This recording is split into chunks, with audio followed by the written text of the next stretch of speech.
how to withdraw money from Coinbase. Hello everybody, welcome back to my channel. This is me Pipin Basnat, and today I'll guide you on how you can withdraw money from Coinbase or the Coinbase application. Now the process itself is quite simple and easy, so let me guide you through. Now what you need to do is, first, I won't be able to show you here due to the security issues, but I'll just be guiding you through. If you open up the application, if you log into your account, you'll get the option that says buy and sell, right? First, you want to head into sell and you want to convert your crypto into fiat. So basically, if I head into this browser here, I'll show you.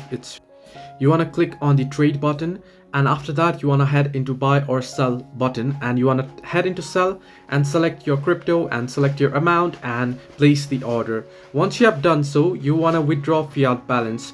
Now you want to scroll down to your assets section and locate the fiat balance you just converted, and then click on it.